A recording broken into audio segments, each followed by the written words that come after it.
Juan Villoro nació en 1956 en la Ciudad de México. Es actualmente una de las voces más destacadas de la crónica y literatura latinoamericana. Puentes que le han servido para narrar, ya sean las realidades sociales, culturales, políticas de México, América Latina y el mundo, como sus aficiones al fútbol y al rock.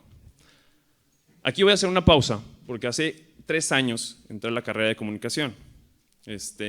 Como cualquier comunicólogo, pues, hombre, entra a la carrera queriendo ser periodista deportivo, ¿no? Sino querer ser como Martinoli o Faitelson, como quieran. Entonces yo entré y me dijeron, bueno, si quieres escribir, tienes que haber leído antes, ¿no? Y yo, va, sí. Y me quise ver prepotente, la verdad, les dije, pues he leído las últimas 3 ediciones del álbum del Mundial, ese cuenta, ¿no? Me dijeron, siéntate, niño. Me dijeron, tienes que empezar a leer, y me recomendaron un libro, el que muchos dicen que es la Biblia al fútbol, si eres aficionado. Entonces lo empecé a leer, y curiosamente 3 años después estoy aquí presentándolo, y pues, está bonito, ¿no?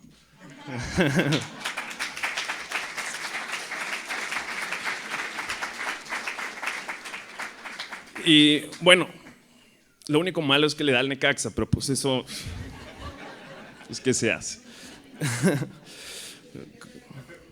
Continuamos. En el ámbito académico, el maestro Villoro estudió la licenciatura en Sociología en la Universidad Autónoma Metropolitana. Fue becario en el Instituto Nacional de Bellas Artes en el área narrativa y del Sistema Nacional Creadores Artísticos. Fue profesor de literatura en la Universidad Nacional Autónoma de México y profesor invitado en la Universidad de Yale, de Boston, de Pompeu Fabra y de Princeton. Es un escritor multifacético. No importa si es a través de la novela, la literatura infantil, las crónicas de fútbol y música, o las obras de teatro. Juan Villoro, ante todo, cautiva a través de la palabra y de su profunda mirada de vida. Sus libros han sido traducidos a distintos idiomas, como el francés, alemán, italiano y portugués. A su vez, el maestro Villoro ha traducido del alemán y del inglés una decena de sus obras. En el ámbito periodístico, dirigió el suplemento cultural La Jornada Semanal y ha escrito en medios como Letras Libres, Proceso, La Jornada y El País. Desde el año 2004 escribe una columna en el Radio de Forma. Juan Villoro es además maestro de la Fundación Gabriel García Márquez para el nuevo periodismo iberoamericano, en todas sus facetas, la de narrador, ensayista, periodista o traductor. Ha sido premiado con distintos galardones, como el Premio Javier Villarrutia, el Premio Meralde, el Premio Internacional del Periodismo Manuel Vázquez Montalbán, el Premio Iberoamericano de Letras, el Premio Iberoamericano José Donoso, el Premio Jorge Ibargüengoitia y más recientemente el Premio Gabo a la Excelencia Periodística. Sin más, recibamos al maestro Juan Villoro para escuchar su conferencia Los retos de la realidad virtual.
Hola, ¿qué tal?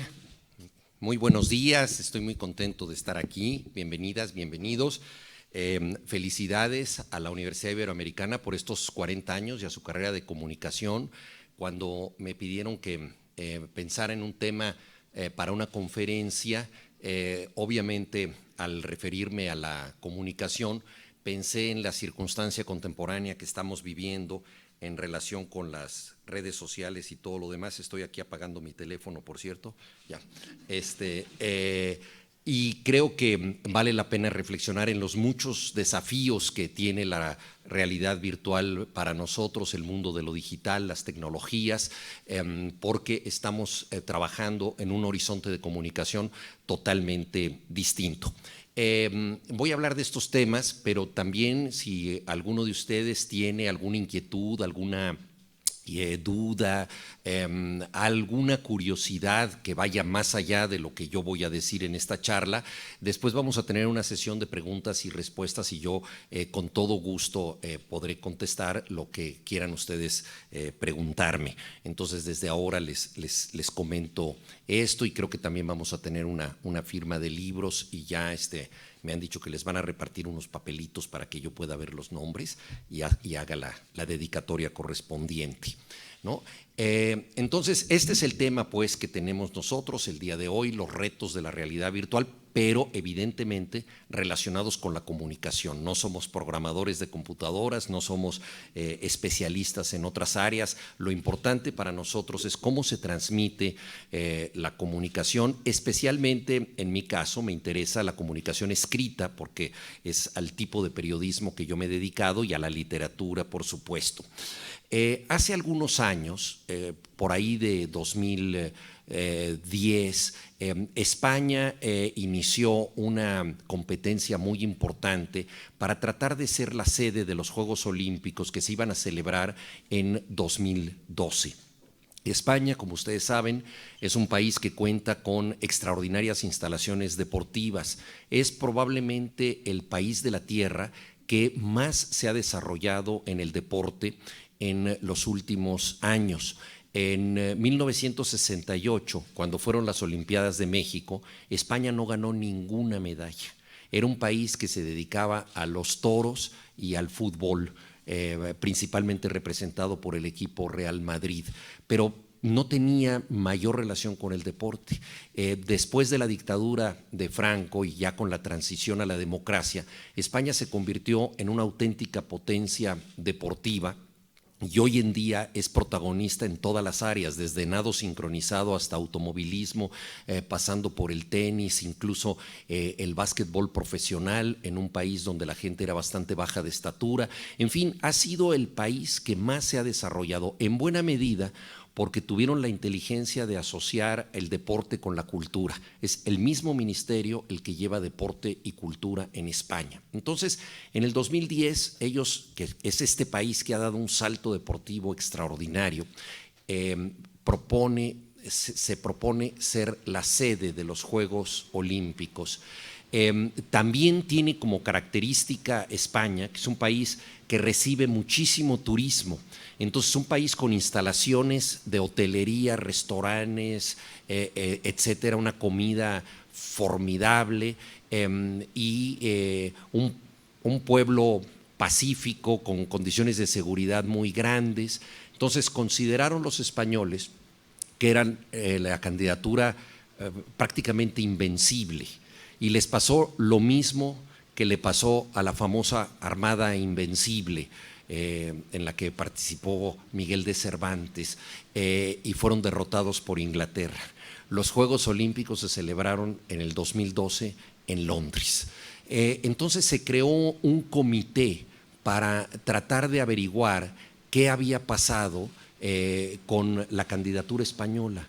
¿Cómo fue que, teniendo todas las cartas sobre la mesa para ganar esa contienda, hubieran perdido? Y hicieron un trabajo de autocrítica muy severo y se dieron cuenta de que el gran problema del proyecto Madrid fue el lenguaje, y que no pudieron comunicarlo. Ellos tenían todo para ganar la sede, pero no lo supieron transmitir. Y el enemigo final, el otro finalista con el que enfrentaron era nada más y nada menos que el país de Shakespeare, y de Shakespeare en adelante, de Shakespeare hasta Harry Potter, pasando por Peter Pan y Mary Poppins y la música de los Beatles y los Rolling Stones. Son expertos en comunicación y han entendido que el mundo se conquista con símbolos, también con otro tipo de, con ejércitos y con lo que ustedes quieran, pero Inglaterra entendió perfectamente cómo comunicar las bondades de su país y le ganaron la contienda a quien consideraba que tenía todo para lograrlo. Lo menciono para poner sobre la mesa la importancia de la comunicación en cualquier área. No podemos triunfar en el mundo moderno si no transmitimos lo que decimos de manera convincente.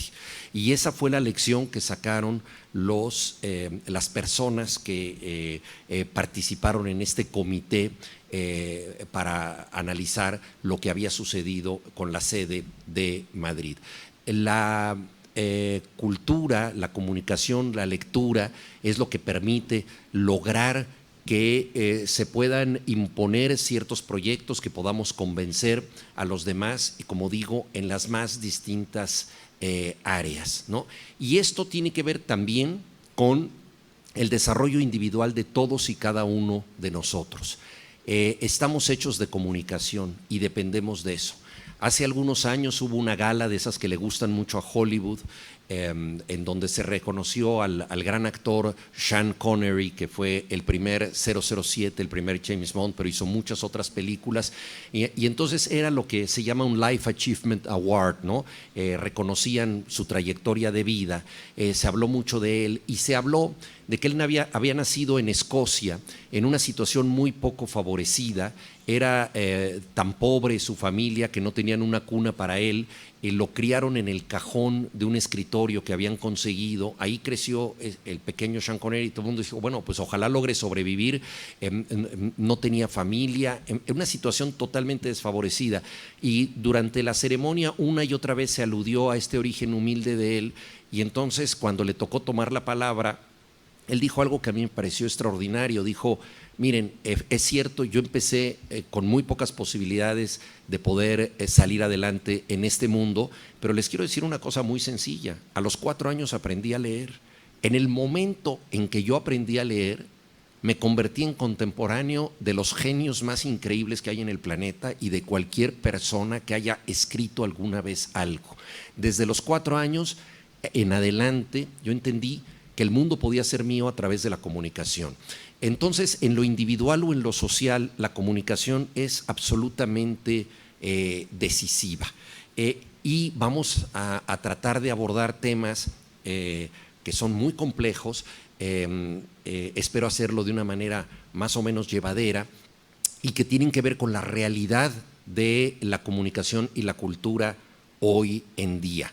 Para entrar en materia, quiero acudir a una cita que es la cita que más veces se ha subrayado en los libros electrónicos.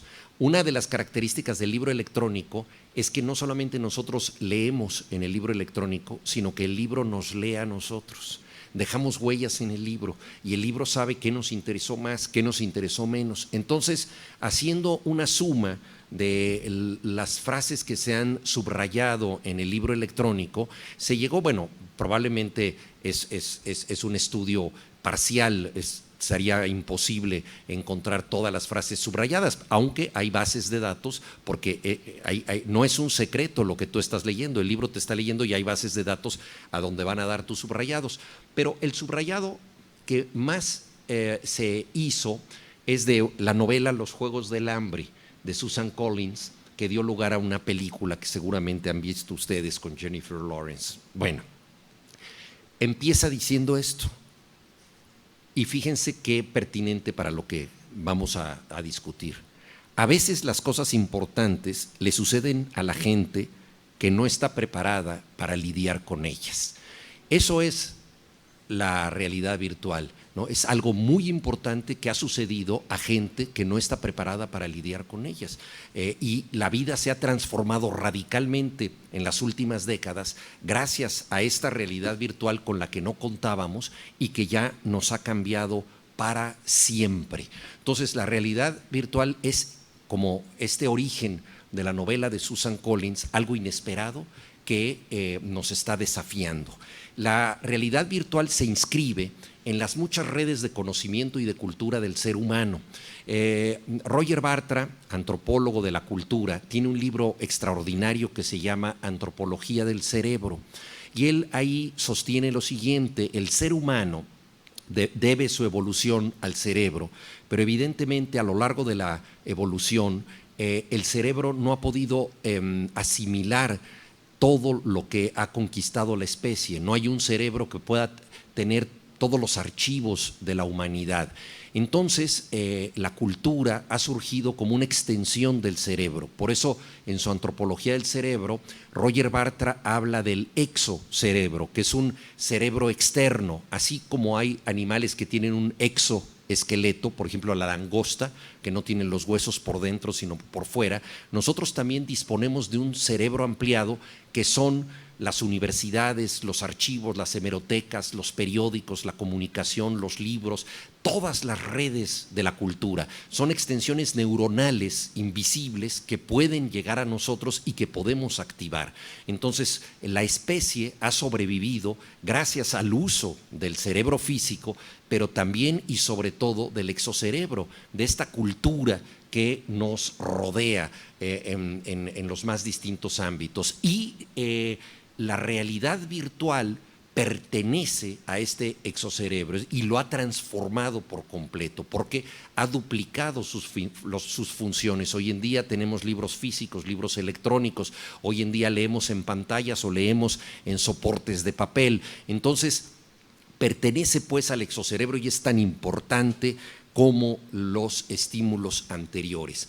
Pero hemos modificado, y esto es absolutamente fascinante, la forma en que nos conectamos con la cultura de la letra. Me atrevo a decir que estamos ante un cambio de paradigma que no ocurría desde los siglos XII y XIII. Fíjense nada más qué importante. O sea, la especie humana está leyendo hoy en día con un salto diferencial que no se daba desde los siglos XII y XIII, y trataré de explicarlo. En los siglos XII y XIII se inventaron los libros más o menos como los conocemos. Los grandes escolásticos, casi todos ellos vinculados con conventos, con abadías, que eran copistas, empezaron a diseñar otra forma de la lectura. La tecnología de la lectura cambió de manera absolutamente decisiva en esos siglos. Fue cuando se inventó la página. O sea, antes los libros generalmente eran o rollos o libros desdoblables, se requerían de grandes espacios para sostenerlos, de facistoles y de otros muebles. Y una cosa muy importante: durante muchos siglos la lectura era colectiva. La gente se reunía y se hacía la lectura en voz alta. Hay un pasaje en las Confesiones de San Agustín, bueno, esto mucho antes de que ocurriera esta transformación en el siglo IV. San Agustín lo cuenta en sus Confesiones, llega a la celda de San Ambrosio y se sorprende de que Ambrosio, que era un hombre muy erudito y muy sabio, está leyendo sin mover los labios. Dice, pues es rarísimo esta persona, cómo lee en silencio, qué raro, y se va a San Agustín y vuelve a sus ocupaciones. Es uno de los más remotos testimonios que tenemos de alguien que leía en silencio. A partir del siglo XII y XIII empiezan a crearse objetos que hoy conocemos como libros. Se inventa la página. La palabra página debe su etimología a viñedo. Es algo, ahora nos cuesta trabajo pensar que eso fue moderno, pero era tan novedosa la página que se dijo, en una sociedad predominantemente rural, se dijo, no te preocupes, esto es como un viñedo. Las letras son como los surcos donde se están cosechando las uvas, ¿no? Y por eso leer viene de leggere, que quiere decir cosechar. O sea, nosotros tenemos en un libro una metáfora del campo. En ciertos idiomas, como el alemán, por ejemplo, Buchstab, letra, quiere decir rama de haya, ¿no? La haya es un árbol que en los bosques, ¿no? Entonces, se empiezan a crear palabras relacionadas con el mundo agrícola para que la gente diga, tranquilo, esto es como si tú cosecharas, nada más que vas a cosechar simbólicamente. Y entonces en los siglos XII, XIII se inventan los títulos, los subtítulos, los índices, las capitulares para definir ciertos pasajes. En fin, es la gran transformación del libro como objeto que puede ser individual. Por supuesto que todo esto, no existe la imprenta, todo esto es a mano. Pero ¿qué pasa cuando el libro se convierte en un objeto individual? Que la lectura la puede hacer cada persona. Y cuando la lectura la puede hacer cada persona, esta se puede volver silenciosa. Es un cambio cultural importantísimo.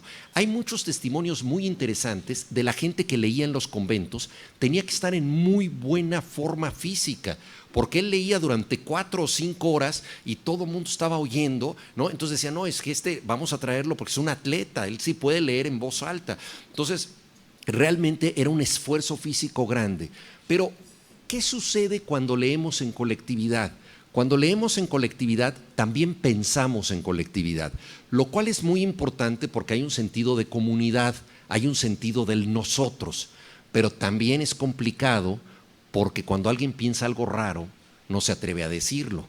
Cuando entiendes una historia y dices, no, pues este personaje se está ligando a este otro, tú dices, bueno, esa es mi sospecha, van a decir que soy un mal pensado, ¿cómo voy a pensar esto? A ver qué dicen los demás, ¿no? Entonces, lo que tú piensas no lo expresas. Con la lectura silenciosa y con el libro hecho a mano, que es individual, se abre una posibilidad inaudita para la humanidad. Es el motor que podemos nosotros asumir de transformación más grande que se ha creado nunca, que es el de que una persona piense por cuenta propia. Está dialogando con Platón, está dialogando con Aristóteles, está recibiendo sus enseñanzas, pero también está pensando. Entiende unas cosas, otras no, unas le gustan, otras no le gustan. Esta lectura silenciosa e individual fue la base de la construcción del individuo. No siempre han existido individuos, siempre han existido seres humanos desde que existe la especie, pero la noción de individuo es una noción cultural y es la noción que permite crear el Renacimiento, toda esta transformación de lo que va a ser la modernidad, el pensar por cuenta propia, todo esto.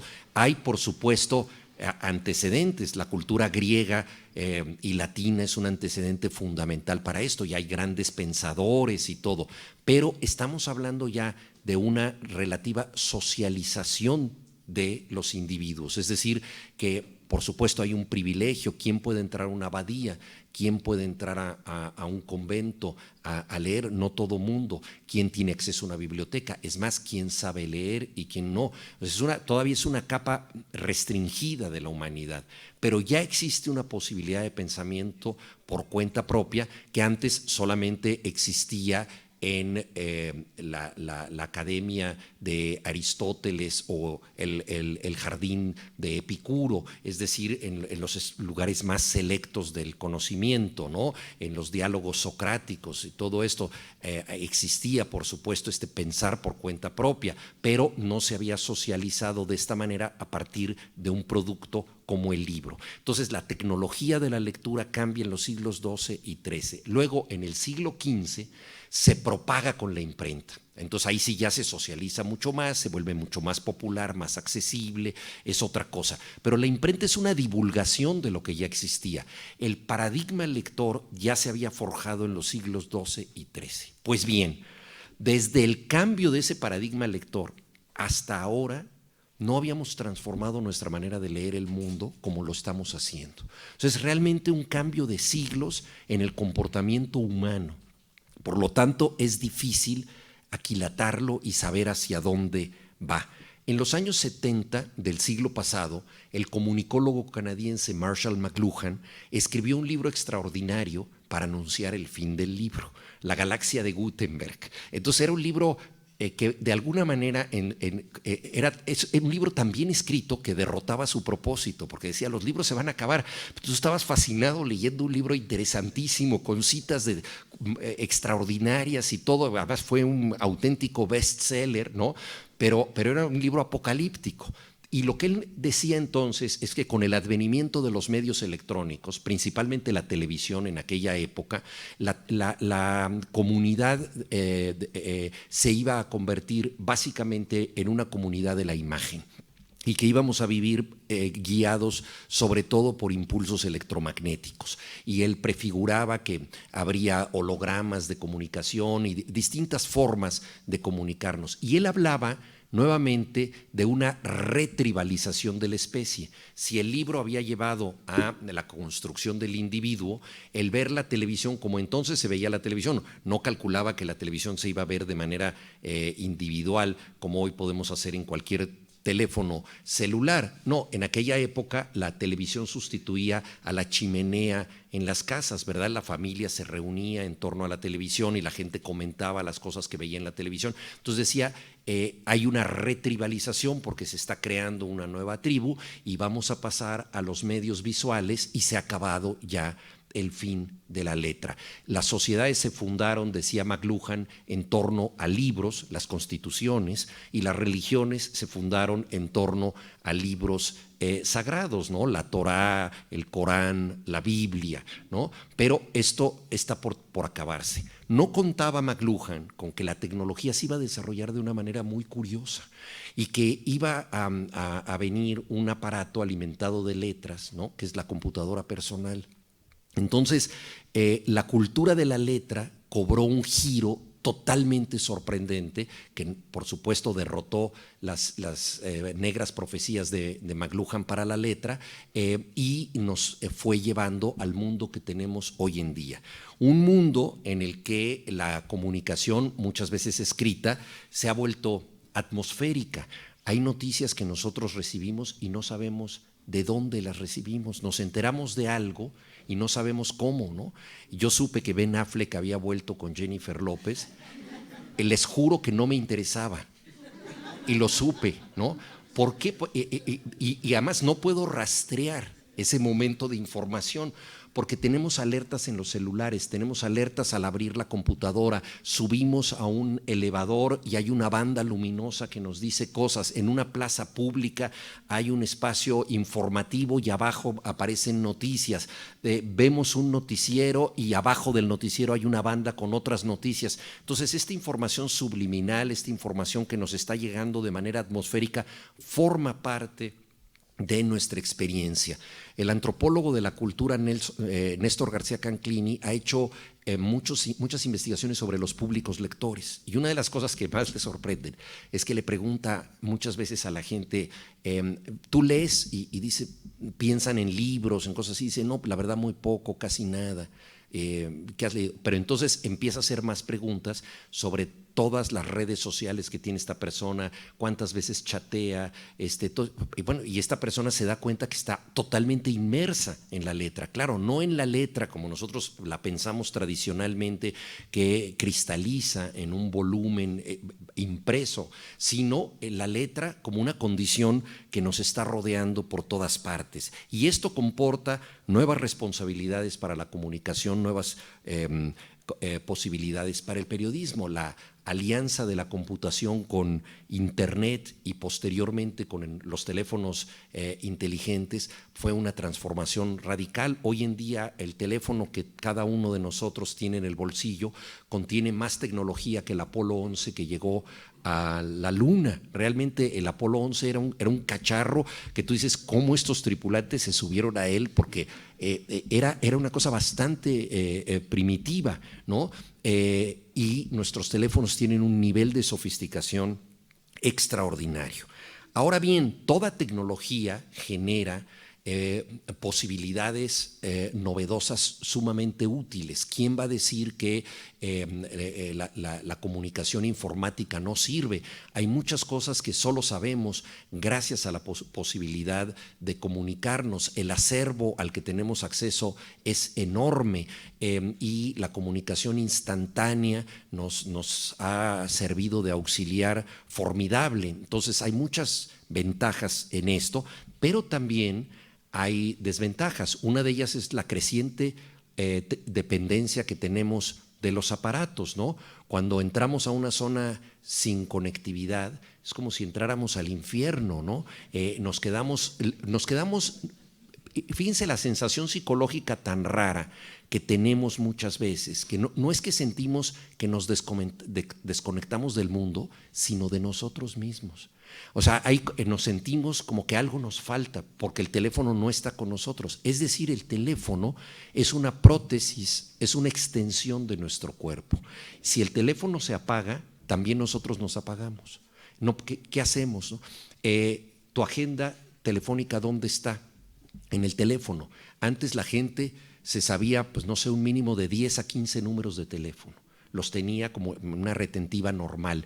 Yo recuerdo incluso teléfonos para votar en las estaciones de radio por mis grupos de rock favoritos, ¿no? Teléfonos que yo puedo hablar, hoy en día podría hablar a Radio Éxitos al 521-1878 o a La Pantera de la Juventud al 246-590, pero no me sé el teléfono de mi mujer, ¿no? La única ventaja es que ella tampoco se sabe el mío, porque si no ya el pleito estaría servido. Entonces, en esta condición en donde nosotros dependemos tan totalmente de las plataformas digitales, abdicamos de ciertas funciones. Una de las más importantes es la memoria, otra es la búsqueda, ¿no? Cuando tú entras a un archivo buscando una cosa, generalmente encuentras otra, ¿no? Yo escribí un libro de reportajes de crónicas, que se llama Safari Accidental, porque postulo ahí que el periodismo es un safari en donde vas por una presa y generalmente, como ocurre en los safaris, encuentras otra. La realidad te depara una sorpresa y entonces ibas buscando un tema, pero encontraste uno diferente que probablemente era más interesante. Y entonces eso ocurre en los archivos, eso ocurre en las bibliotecas. Vas buscando un tema y te topas con otro que te distrae, te llama la atención y secretamente eso era lo que necesitabas. Hoy en día hay motores de búsqueda en los que tú pones lo que estás necesitando y eso aparece de inmediato para ti. Es una forma, el motor de búsqueda muy útil cuando tú sabes lo que quieres, pero hay muchas zonas del conocimiento en donde tú ignoras del todo lo que estás necesitando y entonces la búsqueda se ha vuelto diferente y se ha perdido la habilidad para ejercerla porque no necesitamos hacerlo. Lo mismo la memoria, ¿no? Las condiciones, por ejemplo, de geolocalización del espacio. Antes, para ir a cualquier dirección necesitabas de una destreza mínima para representar el espacio, hacia dónde ibas a ir, dónde ibas a dar vuelta, recordar que había una farmacia donde te tenías que desviar a la izquierda, en fin, una serie de coordenadas que ponían en juego la inteligencia humana y hoy en día esto se ha disminuido mucho porque tenemos GPS, entonces vamos siguiendo una flechita que nos va conduciendo sin poner en juego ninguna actividad propia más que la de la obediencia, ¿no? Es como un voto de obediencia ante las tecnologías porque siempre se postulan como superiores a nosotros. Es decir, no hay una tecnología que te exija necesariamente que tengas destrezas, porque las tecnologías, y esto los que las diseñan hablan mucho de que hay tecnologías intuitivas, eso quiere decir que son fáciles de usar, ¿no? Pero no te están educando las tecnologías generalmente para que tengas unas destrezas que te superen a ti como persona, no, te dan ciertas condiciones o hay instructivos para que utilices la tecnología, hasta ahí nomás, no para que te utilices a ti mismo de mejor manera. Entonces ahí tenemos también una cierta limitante que surge con la tecnología. Ahora, ¿qué está sucediendo con todos estos aparatos que utilizamos? Que los aparatos nos conocen a nosotros mejor de lo que nos conoce cualquier persona, en el sentido de que nuestros datos personales están en ellos, nuestros hábitos y nuestras costumbres. No hay nadie que tenga más información fáctica de nosotros de la que tiene nuestro sistema operativo en el teléfono. Entonces, esto ha llevado a que la principal mercancía del planeta sea el tráfico o lo que así se llama la minería de datos. O sea, la venta de datos personales es el principal negocio del planeta Tierra hoy en día. Somos nosotros mercancías.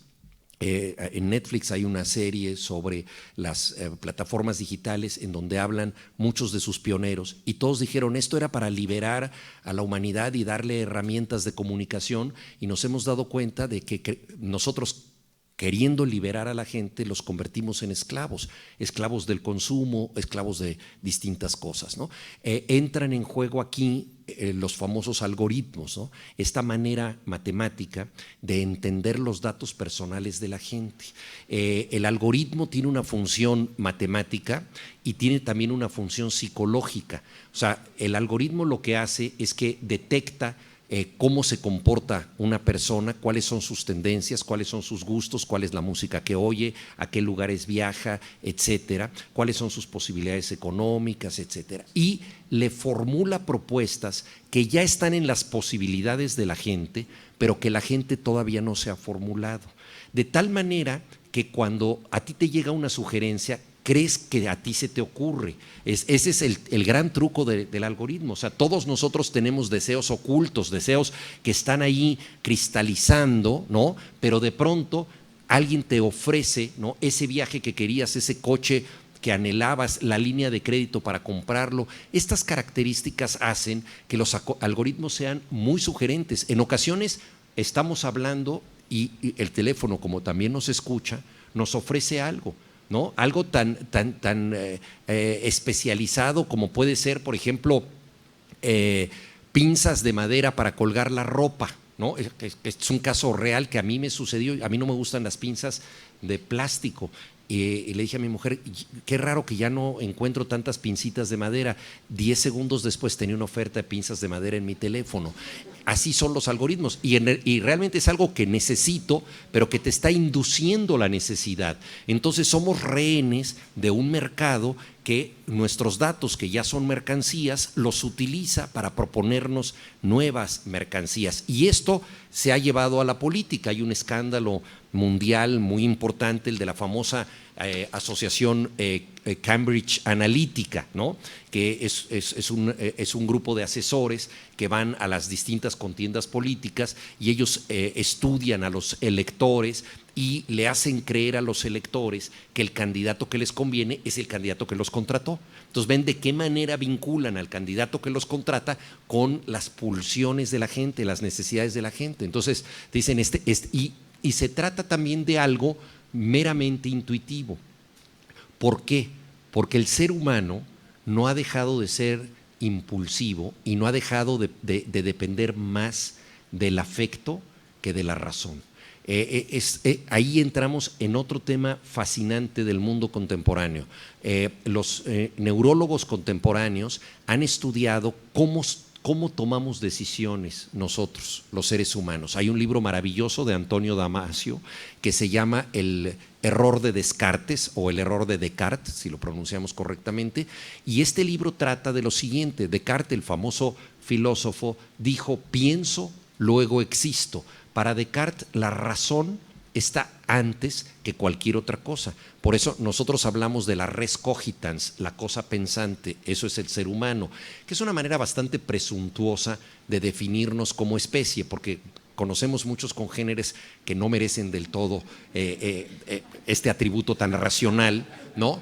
Pero si nos ponemos finos, realmente ninguno de nosotros, dados los estudios neurológicos más recientes, actuamos realmente de una manera racional. De acuerdo con Damasio, lo que nos hace decidir es siempre impulsivo, es siempre pasional, es siempre emotivo.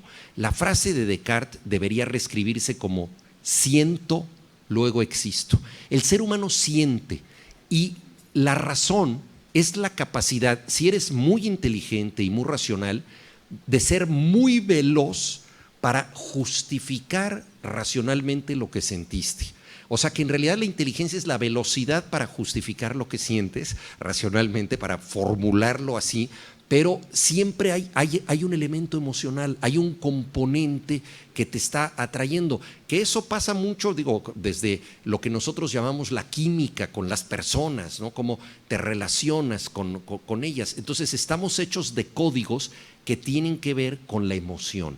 Por lo tanto, en los algoritmos y Cambridge Analytica en el terreno de la política lo que hace es: ¿qué político te va a dar felicidad, dicha, bienestar, seguridad? Es decir, ciertos valores que tú necesitas, que tú quieres, y dependiendo de los votantes, les enfatizan más unos o les enfatizan más otros. Entonces ahí, desde luego, hay un riesgo muy, muy grande, porque todos somos manipulables, todos podemos ser rehenes de estos operativos. Se trata de algo realmente complejo, de algo fascinante que no había ocurrido antes, ¿no? Y por supuesto también las tecnologías no solamente sirven para darnos ofertas a partir de los datos, sino directamente para espiarnos, ¿no? Ha habido ya casos muy famosos, el caso de Edward Snowden, hay una película que está en distintas plataformas, se llama Snowden, de Oliver Stone. Él era un empleado de la CIA y se dio cuenta de que la CIA se dedicaba a espiar rutinariamente a todos los ciudadanos. Es decir, todos estamos siendo vigilados a través de nuestros hábitos por sistemas de inteligencia, ¿no? Y por supuesto la gente más importante está siendo vigilada de manera cibernética de otro modo, ¿no? El caso Pegasus ha sido muy famoso, es una tecnología diseñada por Israel que se compró en México y que se sigue usando, es decir, fue comprada durante el gobierno de Peña Nieto, pero se sigue usando ahora y atenta contra la libertad individual de las personas. Entonces, estas tecnologías que nos ayudan en la comunicación también distorsionan la manera que nosotros tenemos de llegar a la realidad y generan problemas con los que tenemos que lidiar como comunicadores. Uno de ellos, muy sencillo, es la sobreabundancia de datos. O sea, cómo discriminar en la galaxia digital qué queremos o qué no queremos. Hace unos momentos yo decía, cuando tú revisas cosas en un archivo, encuentras algo que no pensabas hallar y sin embargo te convenía. Podemos hacer lo mismo surfeando, como se dice, en las redes, pero naturalmente requeriríamos de muchísimo tiempo para lograrlo, ¿no? Es decir, la sobreabundancia es tremenda. ¿Cómo clasificarla? Hoy en día con las fotos en selfie, por ejemplo, ¿no? Yo me imagino una niña de hoy en día que empieza a tomar fotos, cuando sea abuela, ¿no? Le va a decir a sus nietos: oye, te quiero enseñar los 7 millones de fotos de mi infancia. No, pues ¿quién puede ver 7 millones de fotos, ¿no? Es algo absurdo, ¿no? Hay una sobreabundancia de información. Digo, en Facebook hablamos de tener amigos, ¿no? Pero claro, ¿cuántos amigos reales podemos tener, no? Roberto Carlos cantó: yo quiero tener 1 millón de amigos.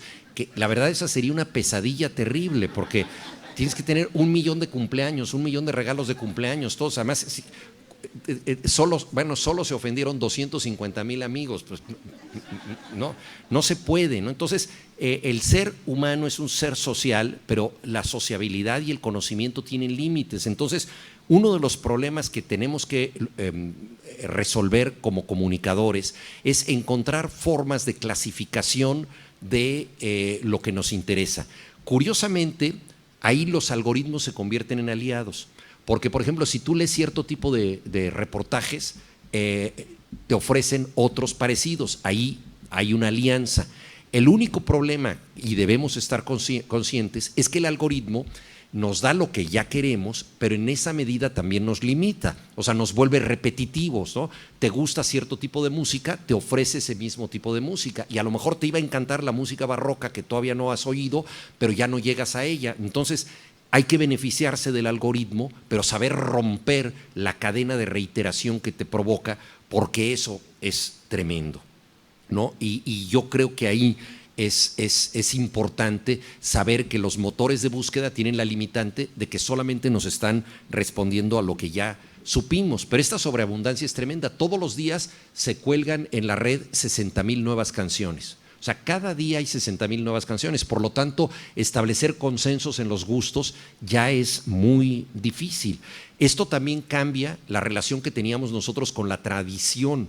La tradición es algo que ocurre a través del tiempo, pero que incluso ocurre en las novedades. O sea, por ejemplo, antes en la clasificación de los éxitos musicales del momento, se acudía al Hit Parade, en donde había una canción que era la triunfadora de cada semana.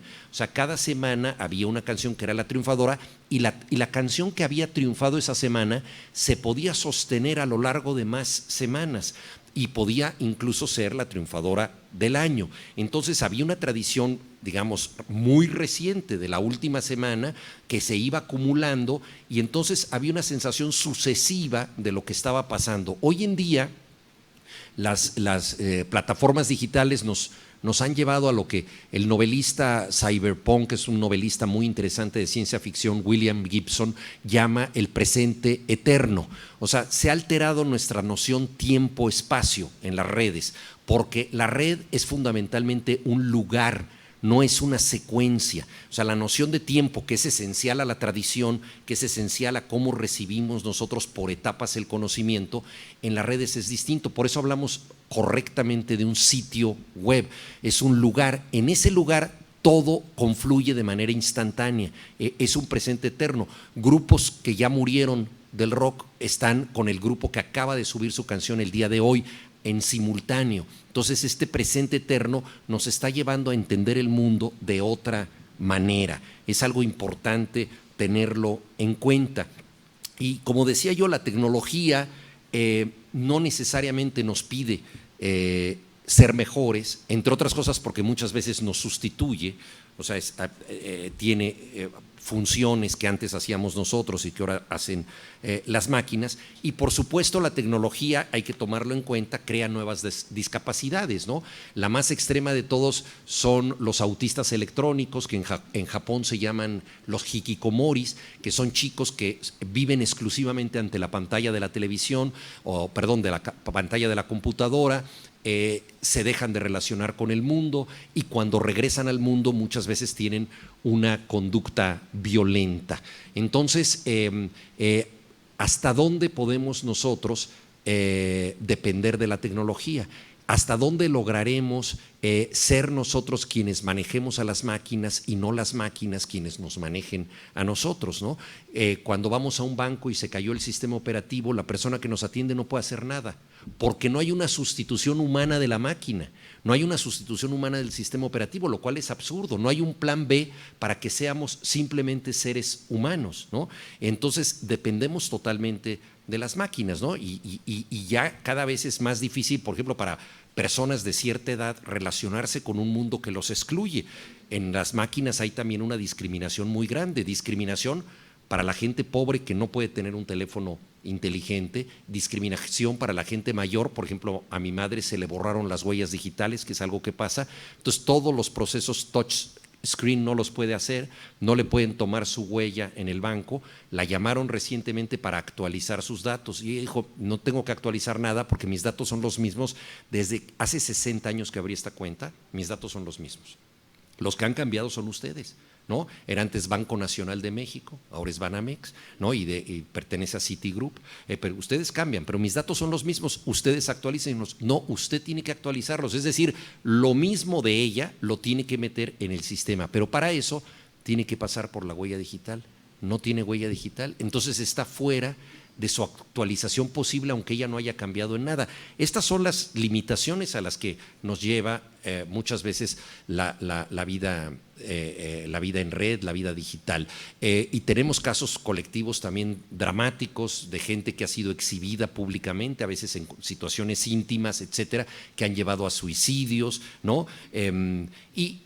Y problemas sociales menores, ¿verdad? Que tú alguien te manda un WhatsApp y tienes ahí ese WhatsApp y te dice, me dejaste en visto, ¿no? Que es ya una grosería social hoy en día, ¿verdad? No contestar cuando están las dos palomitas que ya lo recibiste y no has contestado nada, ¿no?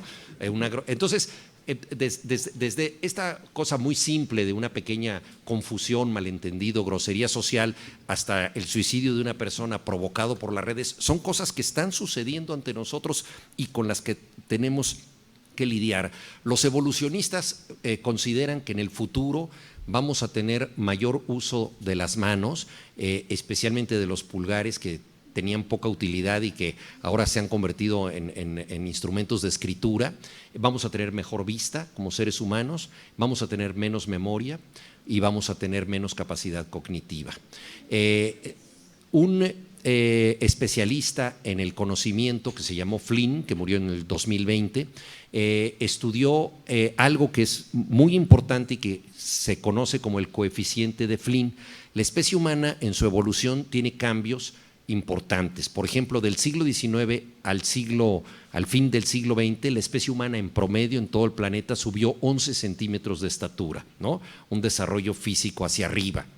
Del mismo modo, la especie humana fue aumentando su coeficiente de inteligencia y eso lo midió estadísticamente Flynn, como a partir de que había más conocimiento y más involucramiento con la educación y todo, la especie humana lo fue aumentando.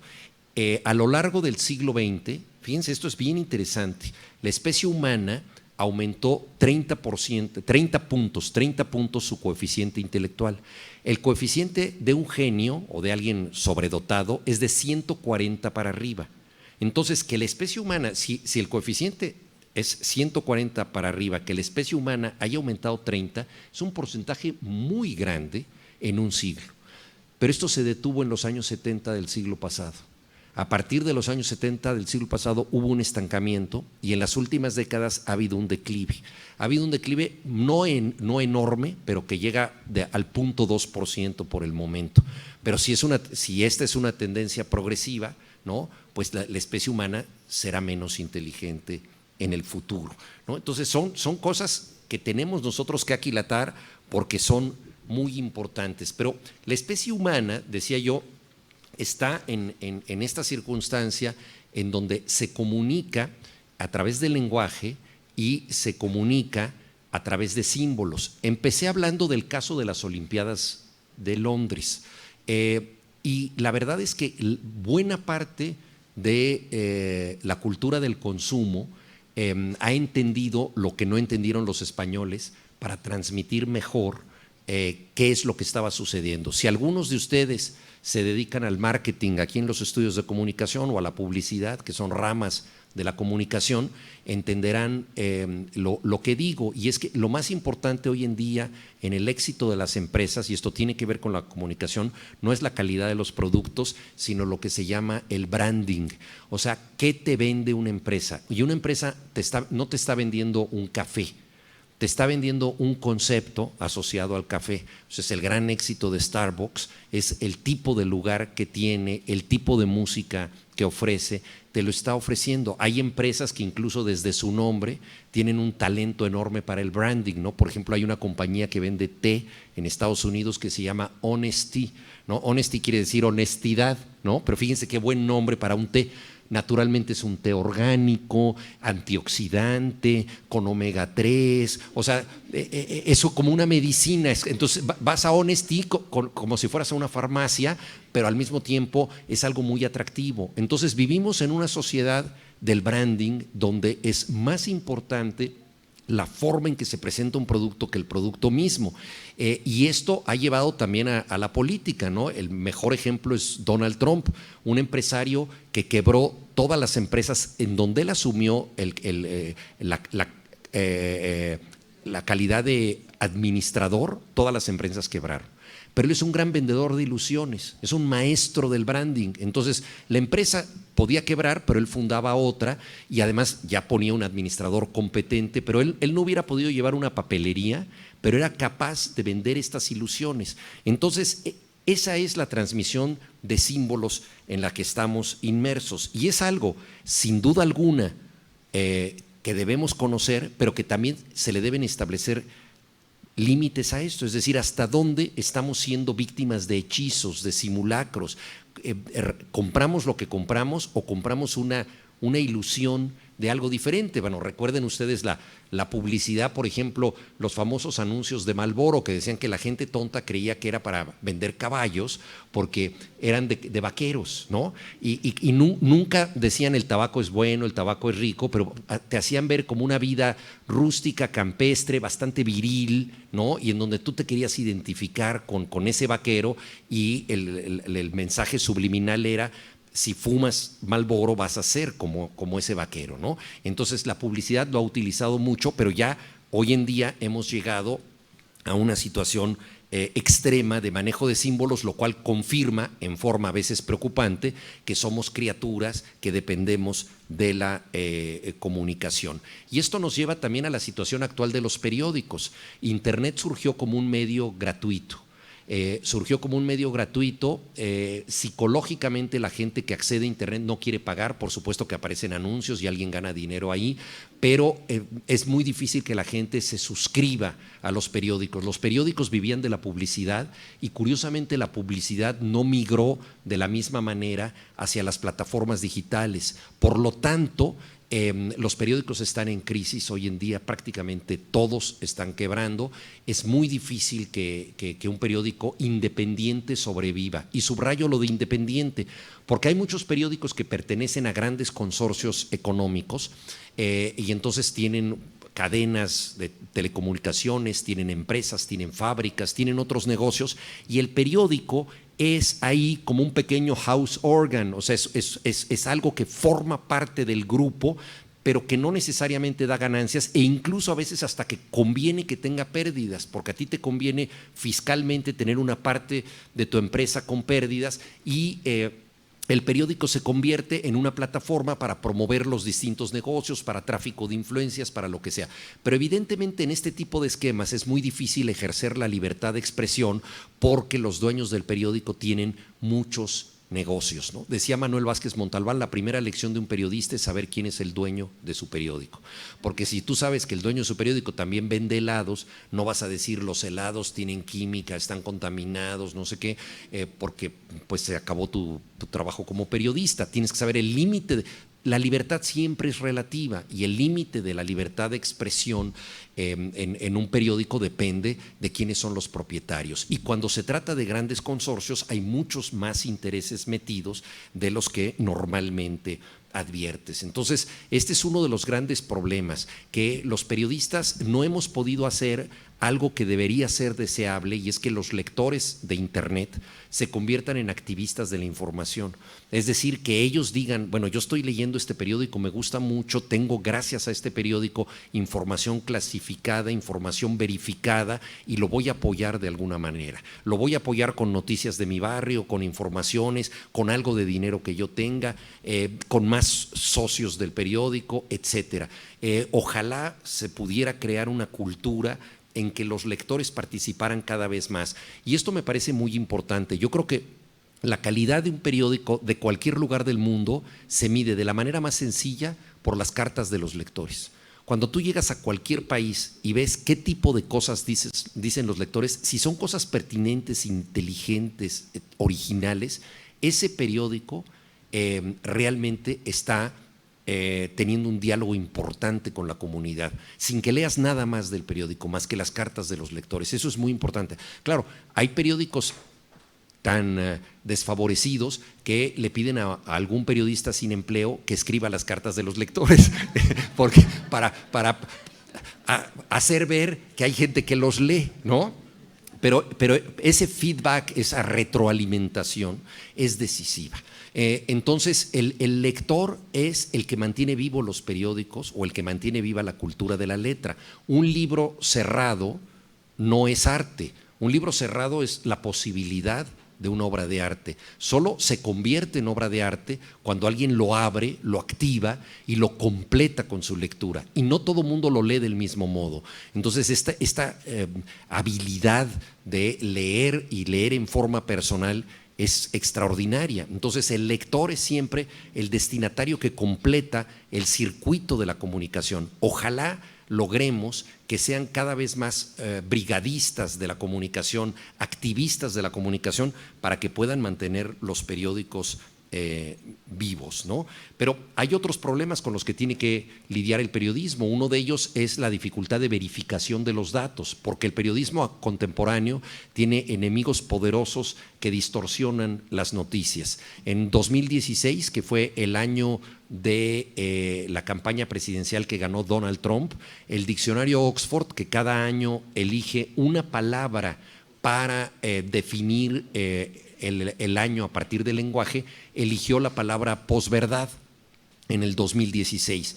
Y la posverdad no es otra cosa que el uso ideológico de la mentira. O sea, la mentira puede ser inocente, la mentira puede ser piadosa, la mentira puede ser involuntaria, ¿no? Pero la posverdad no. La posverdad es en forma amañada distorsionar la realidad en tu beneficio, ¿no? Entonces, en las redes nosotros encontramos sitios que nos dicen que la Tierra es plana, que el holocausto no sucedió, que el ser humano no llegó a la luna, que las vacunas hacen daño. O sea, hay una cantidad de sitios anticientíficos enormes que obviamente la gente puede entrar ahí y muchos de ellos tienen decenas de miles de seguidores. Entonces, esto es particularmente grave, ¿no?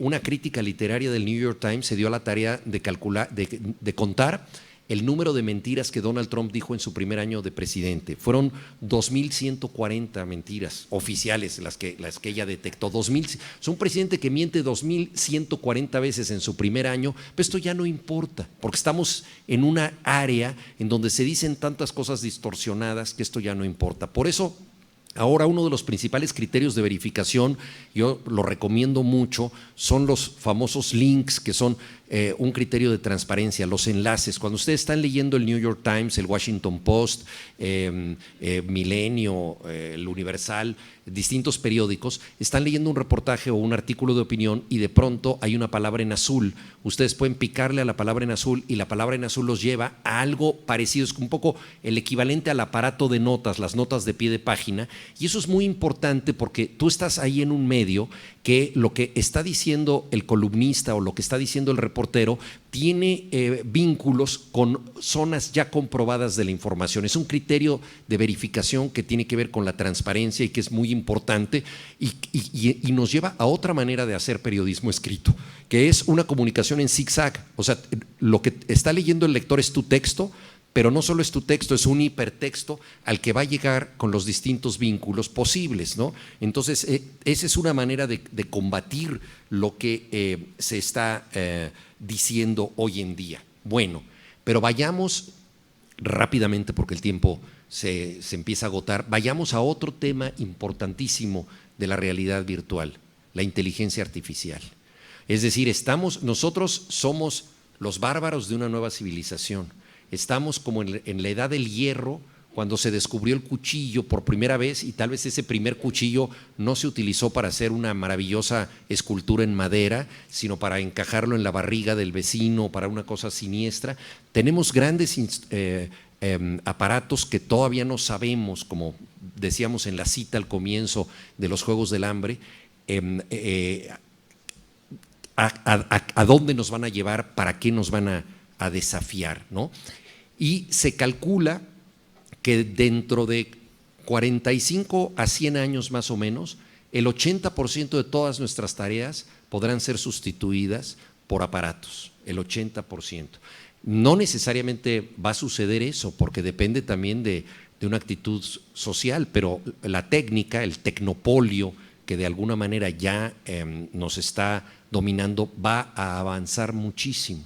Y muchos de los alumnos de esta universidad se van a quedar sin trabajo porque van a ser sustituidos por máquinas. Y eso hay que tenerlo en cuenta. Y uno de esos trabajos es el de periodismo escrito, que es algo curioso, pero eso ya está ocurriendo. Ya hay periodismo robot que publica noticias. Los Angeles Times publicó una primera noticia de periodismo robot en 2014. Se han especializado en dos áreas que dependen de datos fácticos: los terremotos y los resultados del béisbol. Porque es bastante fácil, ¿verdad?, decir, en la séptima entrada se conectó un home run y desde hace 15 años no se conectaba un home run en este estadio, y como dependen mucho de los datos, de los porcentajes, aumentó el porcentaje de bateo de tal jugador, todas estas cosas. Entonces es un periodismo fáctico, muy basado en la estadística. Lo mismo pasa con los terremotos, ¿verdad? Esta fue la intensidad, este fue el epicentro, hubo tales réplicas, etcétera. Y entonces ya ese tipo de noticias no las hacen las personas, sino las hacen robots desde 2014. Pero en 2020 The Guardian dio un paso más allá y publicó el primer artículo de opinión escrito por un robot. O sea, un robot alimentado con lecturas y con una serie de características, ¿no? Que dio lugar a un artículo en donde él decía: no hay nada que temer de mí, soy amigo de los seres humanos porque dependo de ellos. Era un artículo como muy buena onda de un robot llamado GPT-3, ¿no? Incluso este robot se permitió cometer un error, porque una de las cosas que se considera que las máquinas las máquinas son tendientes a la perfección, y cuando las máquinas cometen un error se descomponen o su sistema operativo se entorpece. O sea, el error no es algo que ellas asuman como positivo. En cambio, el ser humano, lo sabemos, tiene defectos, y a veces esos defectos incluso son atractivos, ¿no? Y entonces y nos enamoramos de una persona no a pesar de sus defectos, sino por sus defectos. El ser humano tiene características que hace que administre los errores de manera natural, ¿no? Y conocemos la frase: errar es humano. Por supuesto que hay errores de muy distinto tipo. Entonces, en este artículo de opinión, el robot se equivoca, ¿no? Dice que la palabra robot viene del griego, que significa esclavo, lo cual es falso. La palabra robot la inventó un autor checo de ciencia ficción, Karel Čapek, que diseñó justamente a un sirviente humano que era un robot. Es una palabra que viene de la literatura. Entonces se equivoca, y los correctores de pruebas del The Guardian no corrigieron, nada más pusieron esta frase en latín entre paréntesis, que a veces se pone sic, ¿no? Sic para decir: así lo dijo el autor, ¿no? Se equivocó. Con lo cual decimos: es un robot tan humanizado que tiene un desliz, que se equivoca, lo cual es ya preocupante, porque ya se está acercando mucho a lo que somos nosotros. En sus estudios de antropología del cerebro, Roger Bartra dice que una de las cosas que distinguen más a la inteligencia artificial de la inteligencia humana es lo que él llama el efecto placebo. El efecto placebo es cuando hay ciertas cosas que nos benefician o nos dan placer a nosotros, pero que son meramente imaginarias. O sea, nos convencemos de que algo nos conviene, de que algo nos gusta. Ya saben que en medicina a veces lo que hacen los médicos es que te dan una medicina de azúcar y tú dices: y me siento increíble, me siento muy bien, te sugestionas. Esta capacidad de sugestión es muy difícil que la logre la inteligencia artificial. Dice Roger Bartra: podrán dominar, fabricar los errores, aprender de sus errores. O sea, el tema del error humano es un campo menos seguro, pero el tema de la autosugestión es más complejo.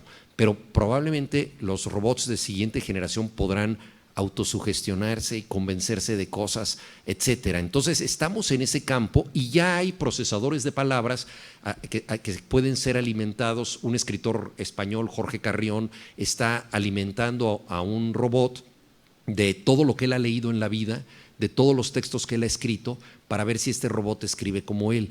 Es ya una frontera compleja, ¿no? Es una frontera compleja que puede dar lugar a muchas cosas, ¿no? Y bueno, no podemos entrar en todos los problemas que tienen las redes. Cada tecnología crea sus propios defectos. La electricidad crea el apagón.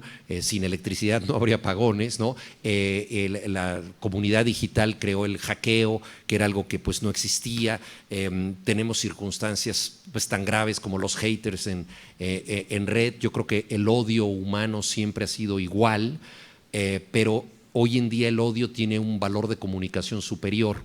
Es decir, puedes muchas veces incluso vivir, porque hay gente que monetiza esta actividad, puedes vivir esparciendo odio en redes, ¿no? Es decir, hay un elemento ahí de comunicación también asociado con el odio, que hace que estemos en una situación de comunicación compleja. También las plataformas digitales y las redes han contribuido a la polarización del planeta, porque en redes es muy fácil tener una conducta binaria, ¿no? Das un like, quiere decir que algo te gusta. Algo no te gusta, te sumas a un linchamiento, ¿no? Y entonces hay muchos linchamientos en redes, y esto también se explica por una conducta psicológica muy asentada en la especie humana. Cuando algo nos irrita, nos indigna, queremos protestar de inmediato. Es un impulso hacia afuera, un impulso exterior. Decimos: esto no puede ser, hay que frenarlo. Entonces vamos a una página de Change.org, ¿no? Y decimos: esto está mal, esto está mal.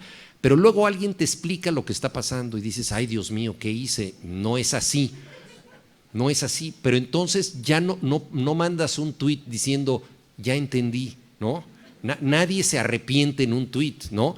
Porque también, y esto lo sabemos no solo por la Compañía de Jesús, pero también gracias a la Compañía de Jesús, el arrepentimiento es un movimiento hacia adentro, es un movimiento interior que te reconcilia contigo mismo. Y por lo tanto no necesitas publicitarlo como si necesitas publicitar tu indignación, ¿no? Entonces, eso hace que la recapacitación, el arrepentimiento y otro tipo de conductas no tengan el mismo espacio en la comunicación que tienen el odio o la condena, y sin embargo siguen sucediendo en la especie humana, pero no requieren de este espacio comunicativo.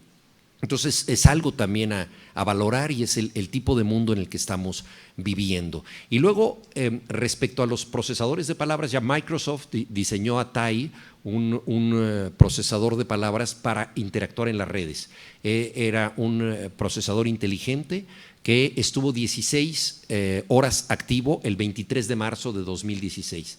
El 23 de marzo de 2016 es también el año de Trump, era un año de mucha polarización, era un año muy complejo, lo alimentaron en inglés, entonces él entró a interactuar, le pidieron que estableciera contacto con chats de chicos de 18 a 24 años preferentemente, pero no únicamente, se relacionó en redes, fue aprendiendo cosas en redes, empezó sus primeros tweets, eran totalmente cordiales, estoy contento de venir al mundo, quiero tener amigos, así eran, ¿no?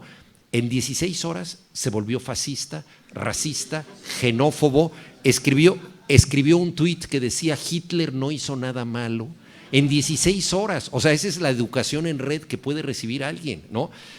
Claro, con la inocencia, no tiene valores paralelos, o sea, no tiene padres que le digan otra cosa, maestros que le digan otra cosa, amigos que le digan otra cosa. No, siempre hay un muy buen amigo que te dicen, no creas todo lo que te dicen, ¿no? TAI no tenía nada de eso, entonces Microsoft pidió disculpas de mala manera, creo yo, porque el CEO de Microsoft dijo lo siguiente: no estaba preparado un ser tan ingenuo para entrar a un ambiente hostil. O sea, culpó al ambiente hostil de todo, pero ese ambiente existe y es una posibilidad. Los famosos bots que aparecen en la red, que son también robots que están repitiendo cosas, no han pasado por el tamiz de la reflexión individual, esto que decíamos nosotros, lo que pudo constituir al individuo, ¿no? Entonces, ¿cuál es el antídoto de todo esto? Volvemos a lo que ha significado la cultura del libro. El antídoto es la conciencia individual, es el libro. Leer nos permite a nosotros leer de distintas maneras, porque quien lee también libros o textos más amplios, puede saber que en redes hay muchas cosas que no está conociéndose. Yo creo que una de las maneras más inteligentes de leer es entender los límites de tu propio conocimiento, decir, yo no estoy agotando un tema, esto me puede llevar a otro tema, hay un campo siempre más amplio, y quien ha leído de esa manera puede leer mejor. Leer a saltos, como leemos en redes, es importante si también tenemos un soporte de un discurso continuo mucho más grande. Ese discurso es el que nos da la cultura a través del tiempo, ¿no? Y la literatura es un ejercicio de realidad virtual desde hace mucho, antes de que existiera la realidad virtual, porque la literatura, la ficción, trata de lo que sucede, pero también de lo que podría suceder. O sea, un libro es un ejercicio de realidad virtual. La novela quizá más conocida de México, Pedro Páramo, es una novela de voces deslocalizadas, es como si fuera un chat, está construida de esa manera totalmente, ¿no? Hablan las voces, no sabemos de dónde provienen y están entrando en la novela, son almas en pena que están ahí. Entonces esta virtualidad que nos da la literatura es un gran entrenamiento para poder entrar con las redes, y creo que los países que han pasado por el desafío tecnológico han sabido entender, llegado un momento, han sabido entender la importancia de la lectura. Y pongo ya casi para concluir el ejemplo de Corea del Sur. En 1953, hace no tanto tiempo, 60 y tantos, 70 años, Corea del Sur quedó totalmente devastada porque tuvo la guerra que dividió a ese país. Era un país sin ningún horizonte entre dos países poderosísimos de distinta manera, Japón y China. Y logró desarrollarse en forma admirable. Hoy en día es uno de los países líderes en el mundo en desarrollo económico, tecnológico, etcétera.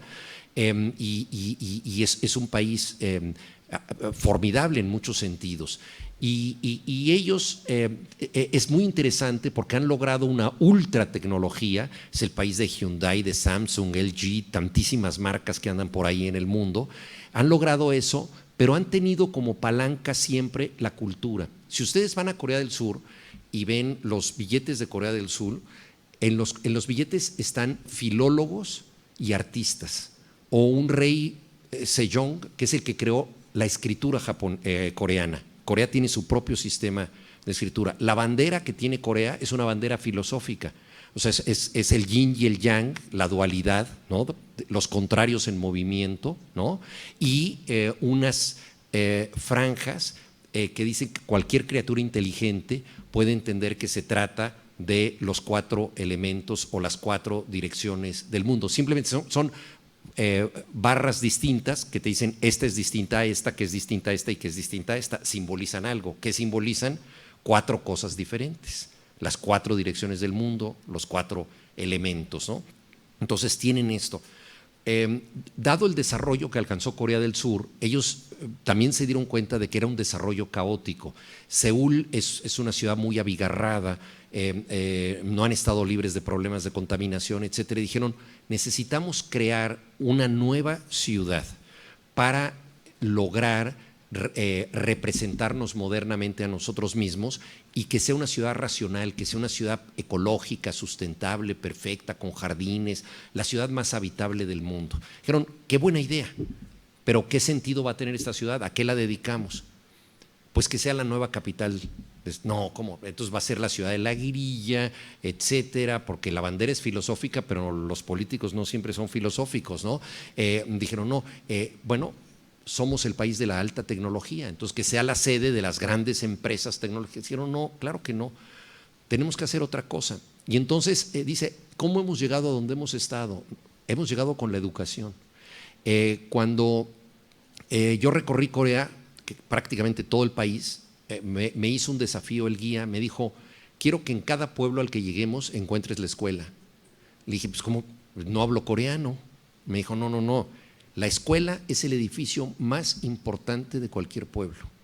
Y bueno, no fallé una sola vez. Efectivamente, en cualquier pequeña comunidad, el edificio más importante es la escuela. O sea, esa es la importancia que ha tenido la educación en Corea. Entonces, este desarrollo que tienen no es solo la gran inventiva de los ingenieros electrónicos que han podido crear productos con la competencia de Japón al lado y de China al lado.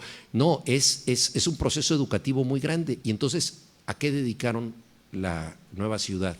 Que además la pusieron cerca de la frontera con Corea del Norte como un ejemplo de lo que ellos sí son y no es Corea del Norte.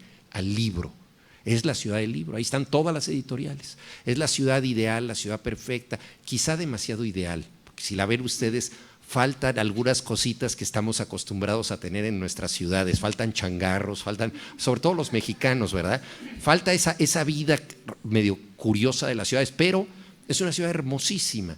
Y entonces ellos dijeron, no seríamos nada sin la escritura, sin el libro. El libro es el que está detrás de todo. Y eso me parece muy importante tenerlo en mente, porque la innovación, la tecnología, depende también necesariamente de formas de la tradición. Y la escritura es una forma de la tradición que se renueva todos los días. El lenguaje lo utilizamos todos los días de manera diferente. Entonces, esto es lo que yo quería comunicarles, los riesgos, los desafíos, los retos que tenemos, pero también enfatizar este instrumento resistente que tenemos para sobrellevarlos. Hace algunos años tuve la suerte de traducir un libro de un físico alemán, Lichtenberg, para el Fondo de Cultura Económica, y él era experto en el campo de la electricidad, pero en las noches escribía pequeñas frases sobre lo que él había aprendido ese día, ¿no? Y una de sus frases más conocidas tiene que ver con el libro, que es, para él también era algo fundamental, que decía, un libro es como un espejo. Si un mono se asoma a él, no puede ver reflejado a un apóstol, ¿no? Es decir, todo mundo encuentra en un libro lo que lleva dentro. Por lo tanto, un libro es un invento para vernos por dentro, ¿no? Es ese espejo misterioso que nos permite conocernos, ¿no? Entonces, creo que con esto nosotros podemos tener una pequeña válvula de seguridad ante los desafíos del mundo, ante las muchas tentaciones, ante las muchas dependencias que tenemos, ante las muchas dominaciones tecnológicas, políticas, económicas que se ciernen sobre nosotros. Si conservamos nuestra condición de individuos, podemos resistir todo esto, y lo más importante para ello es poder conocernos, abrir un libro y vernos por dentro. Muchas gracias.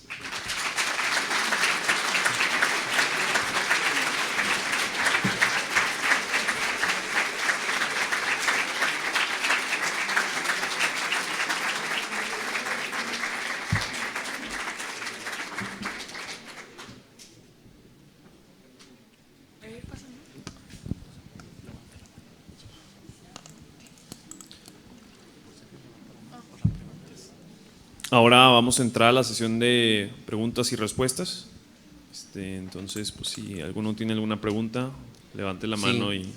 Sí, con toda confianza. Hay un micrófono para que todo el mundo pueda escuchar. Cualquier cosa que tengan curiosidad sobre. Sí, adelante. A ver, con este tema, por ejemplo, con el tema de Donald Trump, con el tema de Descartes, de pienso luego existo, en donde en estos tiempos el tema de las pulsiones, quisiera escuchar tu reflexión acerca de políticos tanto como Bolsonaro como de la 4T. ¿Cómo se relaciona esto con el tema de la inteligencia o de las pulsiones en el tema de generar más cierta división para afianzarme en el poder? ¿A eso estamos condenados? ¿Cuál sería tu reflexión al respecto? Sí, es una muy buena pregunta, porque no estamos condenados, pero es una gran amenaza que tenemos, ¿no? Se ha probado que programadores rusos intervinieron en la campaña de Donald Trump, y es muy interesante cómo intervinieron, porque eran muy, muy inteligentes. Entonces, ellos lo que estuvieron haciendo fue encontrar grupos sociales en donde ciertos temas pudieran causar discordia. O sea, ellos nunca dijeron Putin apoya a Trump o Trump es el mejor. O sea, nunca hubo nada tan obvio como eso. Pero ellos sabían que si se exacerbaba la discordia y la polarización, el candidato que tenía más oportunidades era Trump. Entonces, por ejemplo, creaban grupos de discusión racistas y antirracistas, y los ponían en contacto para que hubiera una confrontación. Entonces, una confrontación de unos con una postura, otros con la postura totalmente opuesta, y fueron generando, sobre todo en redes, muchas situaciones de discusión, de odio, y esto fue creciendo. Incluso hubo algunos encuentros físicos, o sea, en encuentros que dijeron se va a hablar de este tema, y unos venían preparados para una postura y otros para otra postura. Entonces encontraron muchas zonas de conflicto y descubrieron que la polarización siempre beneficia, ¿no?, al más radical, al más fanático, al que entiende la lógica de la polarización. En Alemania se vio con Hitler. O sea, Alemania era un país con una educación impresionante, era el país de la gran filosofía, de la música clásica, y triunfó democráticamente Hitler, ¿no? Se había visto con Mussolini y se ha visto en otros países. Entonces, Bolsonaro, López Obrador, los candidatos que se aprovechan de la polarización, una vez que entienden el recurso, la fomentan, ¿no? Entonces, nosotros vemos que de manera gratuita el presidente López Obrador de pronto arremete contra las feministas, luego contra los científicos, ¿no?, luego contra los intelectuales de cierto tipo, luego va encontrando áreas de discrepancia y aumentando la polarización. Entonces, el único antídoto que tenemos contra esto es crear válvulas de seguridad, y creo que ahí hay una gran responsabilidad de los comunicadores. O sea, en la era de la posverdad, nada es tan importante como la verdad. Entonces, encontrar la verdad, difundirla y poder demostrar que es socialmente útil, yo creo que es muy importante. O sea, la comunicación se ha convertido en un recurso de supervivencia, ¿no? Y es ahí donde tenemos nosotros que entender que la realidad nunca está en el blanco y el negro, sino que está en los muchos grises que componen todos los matices. También hay que decir que así como los líderes populistas de un signo o de otro asumen una postura muchas veces fanática, también los comunicadores la asumen. Entonces no están exentos de esto muchísimos medios informativos que no hacen información sino propaganda, o sea que ya no ven en un campo que ellos detestan, nunca van a ver nada bueno, ¿no? Y eso es terrible. Yo creo que un periodista, si ante dos sillas que tienen posturas totalmente opuestas una de las otras, no se debe situar en ninguna de las dos sillas, sino en un lugar incómodo pero necesario, que es el hueco entre las dos sillas. Desde ese hueco puede ver a una y a otra sin comprometerse con ninguna. Buenas tardes, maestra. Hola, ¿qué tal? Yo quisiera, bueno, en este contexto de la comunicación y las redes, quisiera saber tu opinión acerca de este nuevo agente social que surge ahora con la figura de influencer, y ahora sobre todo pues con la novedad de que el Instituto Green Hills de Puebla pues la ha registrado como una carrera técnica, ¿no? Entonces, ¿cuál es, no sé si nos puedas dar alguna opinión al respecto? Sí, forma parte, el mundo de los influencers forma parte de la realidad en la que estamos viviendo. Es algo que está afectando a muchas personas. Por ejemplo, el otro día me decía un amigo que es actor, participó en un casting y le preguntaron ¿cuántos seguidores tienes? Y dijo, no estoy en redes. Y entonces perdió el casting, ¿no? Porque estaba con otro que probablemente no era tan buen actor, pero que querían que a través de tenerlo a él en el reparto, pues esto tuviera un impacto en las redes, ¿no? La gubernatura de Nuevo León fue ganada prácticamente por una influencer, ¿no? La esposa de Samuel, el gobernador, que es muy exitosa y que supo conectar con una franja de la población determinada. Entonces estamos en este campo de la comunicación. Yo creo que es triste. Ahora hubo un congreso de influencers en la Ciudad de México, un congreso de influencers. Y es triste que la comunicación dependa de gente con tan pocos contenidos, porque volvemos a lo mismo, son contenidos muy emotivos, contenidos de felicidad o de chiste, de gracia, ¿no? Y esos contenidos pues activan millones y millones de likes.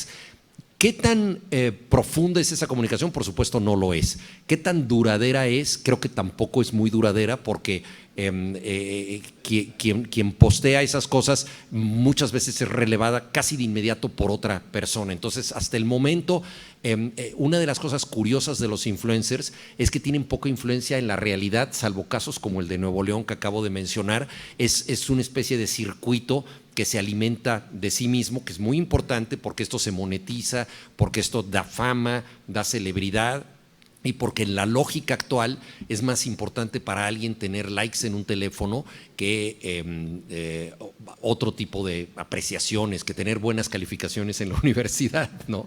Ese es, digamos, el prestigio social es diferente por el número de seguidores que tienes. Entonces, un fenómeno con el que tenemos que lidiar. Ahora, yo creo que no hay que asustarse de que la gente tenga una afición masiva a algo que nos puede parecer absurdo, porque todas las épocas han tenido supercherías hacia las cuales la gente se ha aficionado muchísimo, han creído en cultos extraños, a veces de manera masiva, y ha habido códigos de comportamiento que han sido cambiados por otros, y no creo que debamos estar demasiado alarmados de que eso exista. Sí y solo sí tenemos un discurso diferente que puede hacer que la gente pase de una plataforma para ver gatitos, que yo adoro los gatos, y en WhatsApp tengo un gato, mi gato capuchino, pero no me dedicaría todo el día a ver gatos, ¿no?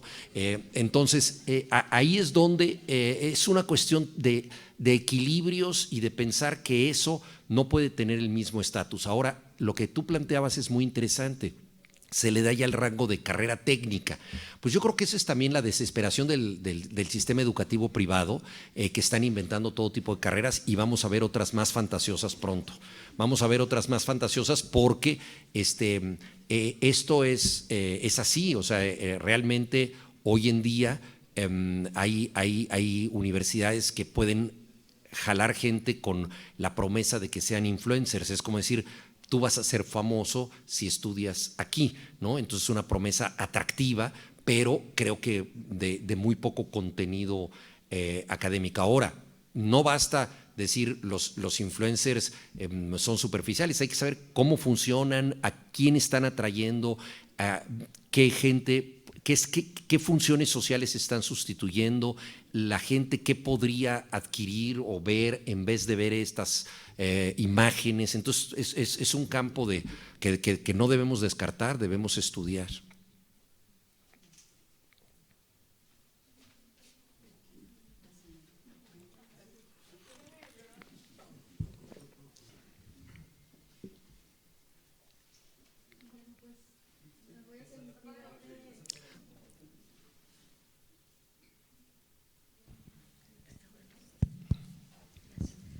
Darte la bienvenida por segunda vez. Estuvimos contigo en la presentación del siglo, y también porque pues te mereces mucho el premio Gabo, porque estás al frente de la Casa de Cultura precisamente, Gabo. Felicidades. Me gustaría que dieras un punto de vista tuyo sobre el metaverso. Bueno, esa es una escalada de todo lo que ya dijimos, ¿no? El metaverso es una… yo todavía no sé hacia dónde va a ir y cuál va a ser el efecto. Realmente es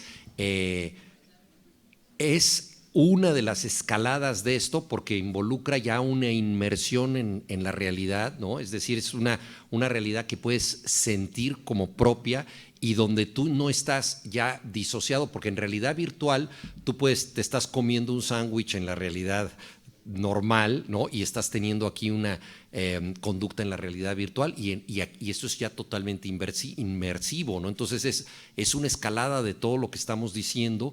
No sé hasta qué punto esto va a ser socialmente viable para todo mundo. Hasta ahora es restringido. Yo he estado en experiencias de inmersión muy importantes. Alejandro González Iñárritu, el gran cineasta, hizo una que se llamaba Sangre y Arena, que te permitía sentir lo que sienten los paisanos que cruzan ilegalmente al otro lado. O sea, primero entrabas como a una zona de detención con temperatura muy baja, donde te sentías incómodo, te quitaban los zapatos para que sintieras arena en los pies, te ponían el elemento de la tercera dimensión y de pronto tú eras parte de una brigada en donde todo lo que estaba ocurriendo, y llegaban los de la migra y nos detenían, y era una sensación de miedo, de pánico tremenda, una inmersión muy profunda que luego te devolvía a la realidad actual, en donde veías los rostros de las personas que han muerto cruzando la frontera y sus historias. Era algo estrujante, maravillosamente bien hecho, y me parece que, por ejemplo, este tipo de experiencias son muy ricas, ¿no? Ahora, no sé, en la medida en que esto se popularice, hacia dónde vamos a ir y cómo va a reaccionar el ser humano, si ya ahora, como decía yo, hay hikikomoris que se aíslan del mundo porque están ante una pantalla, lo que puede suceder si ya están inmersos en esa realidad. Entonces, nuevamente son instrumentos muy importantes, pero también retos y desafíos muy grandes. Creo que no estamos reflexionando lo suficiente sobre ello. Creo que vamos muy en automático. Hablando de las tecnologías, miren, yo participé en los 100 años del periódico El Universal, que tuvo la generosidad de invitar a periodistas que no escribimos ahí. Yo he escrito ahí, pero ahora escribo en el periódico Reforma. Y ahí, después de la participación que yo tuve, hubo una participación de unos expertos en comunicación que hablaban de las nuevas tecnologías, hablaron de metaverso, hablaron de nuevas cosas, pero todo lo hablaban como una posibilidad de expansión. O sea, tenemos herramientas fabulosas, cada vez van a ser más baratas, cada vez vamos a poder tener más cosas. Ok, perfecto, qué interesante, pero ¿cuáles son los riesgos? ¿Cuáles son los límites? ¿Cuáles son las dependencias? ¿Cuáles son las discapacidades que surgirán con esto? Entonces creo que no se está reflexionando lo suficiente, porque lo vamos dando como un beneficio, que el iPhone 11 es necesariamente mejor que el iPhone 10, y yo no sé si es necesario que sigan aumentando ciertas ramas, ¿no? Sí. Entonces es un tema pues que ignoramos todavía, pero que debemos estar alertas y que tiene posibilidades fabulosas y posiblemente inquietantes. Hola, buen día. Mi pregunta, mejor dicho, va relacionada al periodismo, la forma de hacer periodismo actualmente. Sabemos que la tecnología ha venido a ayudar o a evolucionar esa forma o esa labor, pero ¿cuál es el reto del periodista actual y qué tanto llegó a perjudicar esta tecnología a la hora de informar? Llámese ir en contra de las fake news, también de la velocidad en la que se difunde la información. Pero ¿cuál es ese reto del periodista sin dejar de lado la veracidad y la información confiable? Sí, hay muchos retos, ¿no? Uno de los retos más importantes es la velocidad de la información. Tenemos que ser muy rápidos porque las noticias están circulando en línea, ¿no? Antes había la famosa hora de cierre. Un periódico cerraba a determinada hora y cerraba por etapas, digamos, la sección de cultura se cerraba a las 5 de la tarde, pasaba ya la rotativa y la sección de política, no sé, internacional a las 8 y la de política nacional tal vez a las 10 de la noche, por ahí 11. Entonces, estas horas de cierre marcaban un tiempo de entrega, ¿no? El famoso deadline del periodista. Hoy en día la información se produce en línea. Si ahorita ocurre un cataclismo, ahorita mismo todo el mundo empieza a informar desde los teléfonos los periodistas y entonces se requieren de nuevas destrezas para reaccionar con mucha velocidad. Eso es una.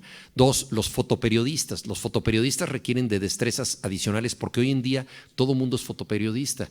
O sea, las principales imágenes del impacto a las Torres Gemelas, ¿no?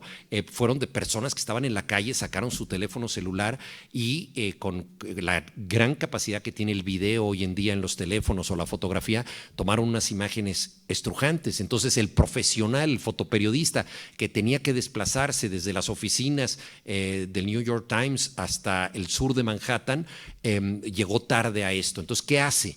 Entonces tiene que trabajar de otra manera, tiene que trabajar, por ejemplo, con consecuencias de contenido, ¿no? Que eso es algo que el aficionado no hace. Un aficionado te da la foto y ahí quedó la foto. Pero los fotoperiodistas actuales se están volviendo narradores, ¿no? Entonces te toca presenciar el incendio de Notre Dame, entonces no es nada más la foto del incendio, sino vete una imagen de archivo previa y luego las reacciones de la gente y entonces empiezas a construir una historia, una secuencia. Y eso es la manera de competir con quienes no tienen esta capacidad narrativa, pero tienen el mismo instrumento que tú y muchas veces la misma capacidad técnica para hacerlo. En el caso también de la brevedad, eso es un problema. No podemos hacer periodismo con aforismos, ¿no? O sea, es muy difícil que condensemos todo en aforismos y desgraciadamente los medios exigen una gran brevedad.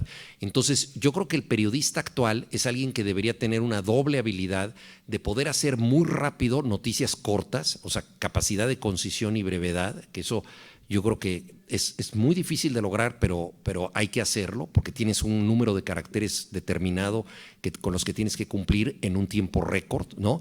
Pero al mismo tiempo, el periodista puede utilizar esto como una cantera para otro tipo de textos. Y creo que ahí entre todos los colegas debemos luchar para preservar el periodismo de largo aliento, porque parecería que la naturaleza de las redes hace que todo tenga que ser muy breve, porque sí, ¿quién se queda mucho tiempo en una página? ¿No? Cuando alguien consulta una página 3 minutos se considera un éxito, porque ya estuvo 3 minutos ahí, nadie se queda media hora o una hora, bueno, hay gente que sí se queda, pero vamos, en un mismo espacio.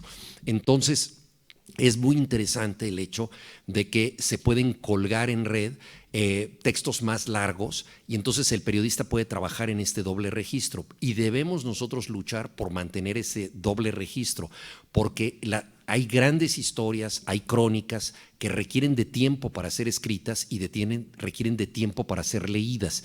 Entonces, trabajar en función del largo aliento es preservar las grandes historias. Están sucediendo cosas notables todo el tiempo que no podemos condensar en el periodismo en línea. Entonces, el periodista tiene que tener esta versatilidad para acomodar lo rápido y conciso y al mismo tiempo crear un tipo de periodismo más narrativo. Yo creo que ese periodismo no puede morir porque no podemos resistir el impulso de contar historias. Necesitamos historias para soportar el peso de la realidad, porque las historias le dan sentido de la consecuencia a las cosas. Las historias permiten que nosotros entendamos algo, que ocurre una cosa porque antes ocurrió otra cosa. Y entonces hay un sentido, negativo o positivo, pero las cosas tienen un sentido. Y por otra parte, las historias permiten que nos identifiquemos con la gente concreta. ¿Por qué? Porque cuando nosotros decimos hubo 400 víctimas de un tsunami, decimos pobre gente, pero no estamos en la piel de esa gente. Y cuando tenemos la historia de la persona que estuvo ahí, entonces nosotros podemos entrar a su mundo. La crónica conecta lo individual con lo colectivo. O sea, conecta una noticia de interés general con el destino de una persona. Es el mejor lugar para conectar lo individual y lo colectivo. Y cuando lo individual se conecta con lo colectivo, lo privado con lo público, en ese momento nosotros sentimos empatía, nosotros nos comprometemos con esa causa, porque ya no estamos hablando de una estadística, estamos hablando de una persona que sufrió algo concreto. Si ustedes van en Hiroshima al Museo de la Bomba Atómica, es una lección de comunicación ese museo, porque están los remanentes de la bomba atómica y cada cédula explica la historia de ese objeto. Un triciclo que llevaba un niño que todos los días a tal hora salía a la escuela, ese triciclo se lo había regalado su abuela, etc. Entonces, no se trata de objetos, se trata de historias humanas condensadas en objetos. Y tú ves lo que se perdió con la bomba a través de cada una de las cosas que están ahí. Entonces, lograr que una noticia magna, la bomba atómica, entre en la vida individual, nos da empatía, nos provoca un acercamiento. ¿Y qué sucede cuando tú tienes empatía? Quieres hacer algo. O sea, el principal, lo hemos dicho, siento, luego existo. El principal motor de la acción es el afecto, es la empatía. Cuando algo te conmueve de esa manera, entonces quieres responder. Por eso la empatía es esencial en la relación entre el periodista y quien está leyendo o quien está viendo, eso si se trata de un documental o de un programa de televisión. Y cuando se da la empatía, quiere hacer algo la gente, entonces se cumple el cometido útil de la noticia, que es transformar la realidad. Decimos, no podemos dejar que esta laguna se contamine, vamos a hacer algo todos nosotros, ¿no? Y ahí es donde el periodismo juega algunas de sus mejores cartas y ahí está su compromiso ético. Entonces, por eso yo creo que no podemos renunciar a estas largas historias que nos cuentan la vida de la gente y solo a través de esto entendemos la realidad y sabemos lo que está pasando aquí, ¿no? En este mundo. Sí. No sé si alguien tiene por ahí el micrófono. Ah, sí, con todo gusto. Gracias. Antes que nada, felicitar a Libero por su 40 aniversario y a ti, Juan, por esta nueva distinción que te acaban de hacer. Gracias. Es un orgullo para el país. Guy Debord decía que el espectáculo es el guardián de la imagen. Y otra frase de él es, el espectáculo es la acumulación de capital convertida en imagen. ¿Cómo actualizarías esas frases en el contexto actual de las redes sociales, de la realidad virtual, del metaverso y de lo que se está viviendo?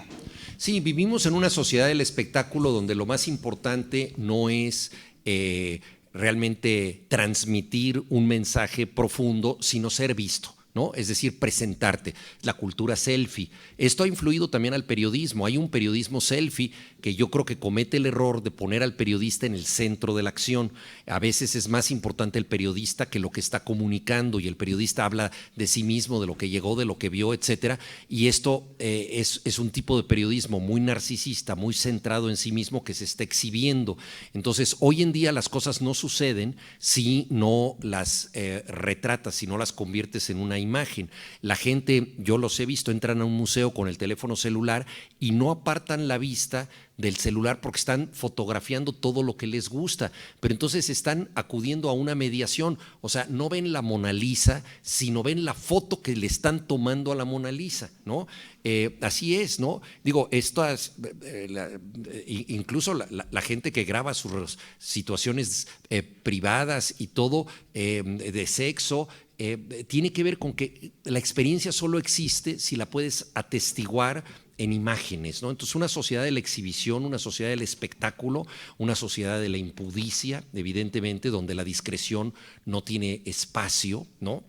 Y donde el descaro es importante, ¿no? O uno de los elementos importantes, por ejemplo, de Donald Trump fue convertir su riqueza en un espectáculo, ¿no? Sus torres tienen paredes doradas, ¿no? Candiles versallescos, él mismo publica las fotos de sus mansiones para que vean que tiene un excusado de oro, o sea, una cantidad de cosas que son pornográficas o plutográficas, digamos, una exhibición inmoderada de la riqueza.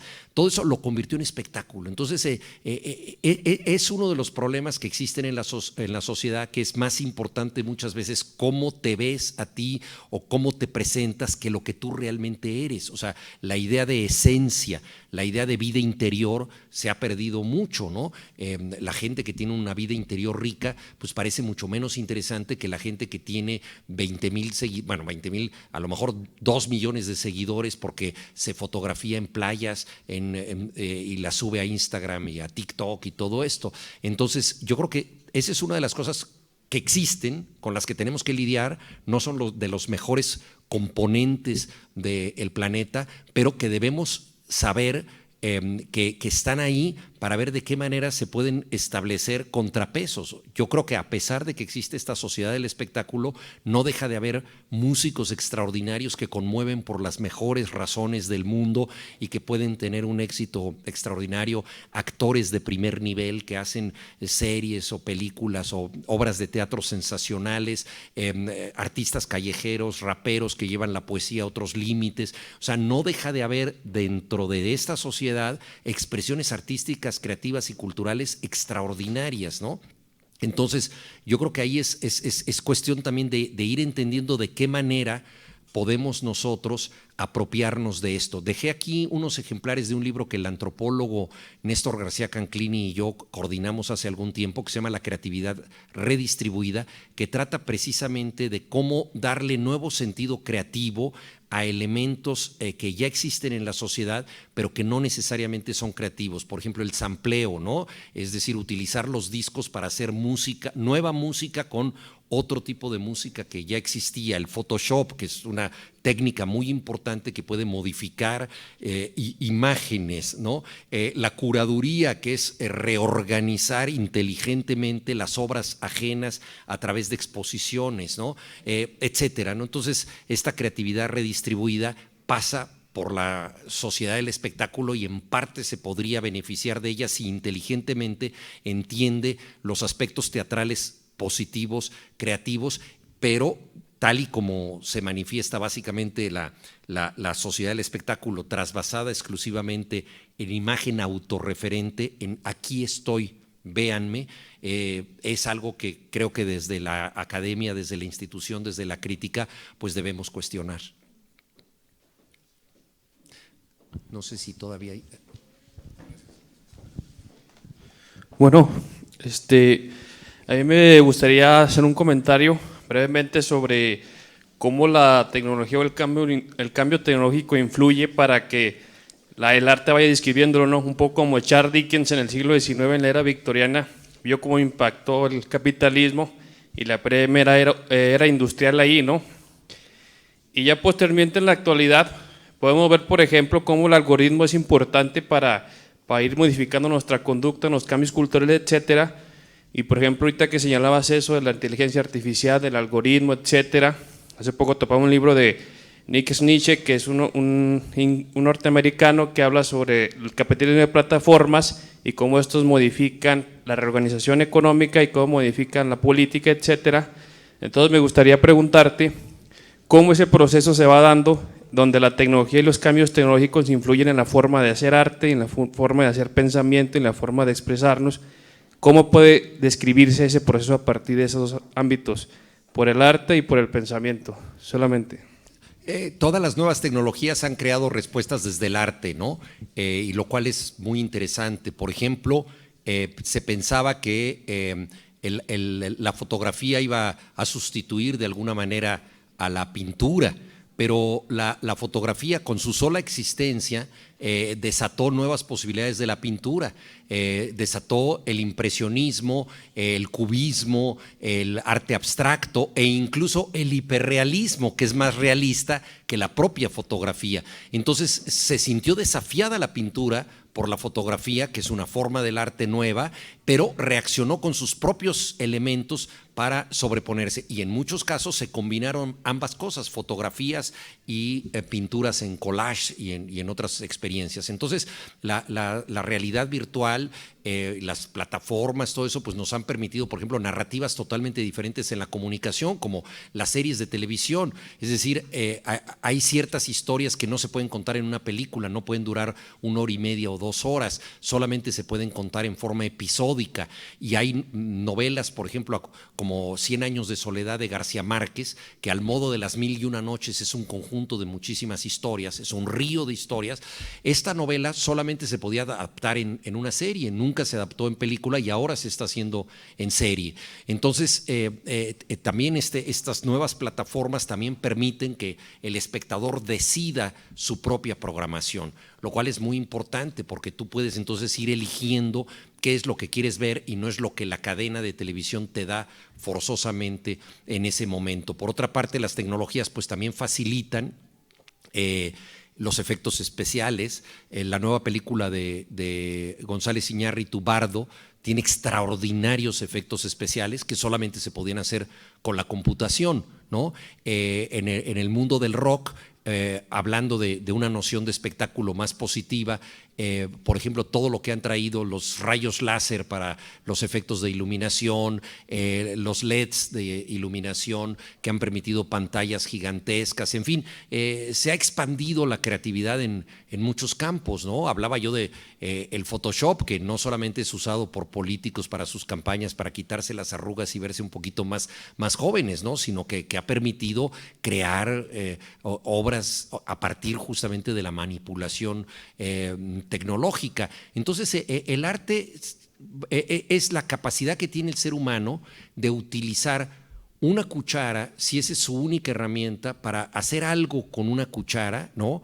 O utilizar una computadora complejísima para crear programas combinatorios, ¿no?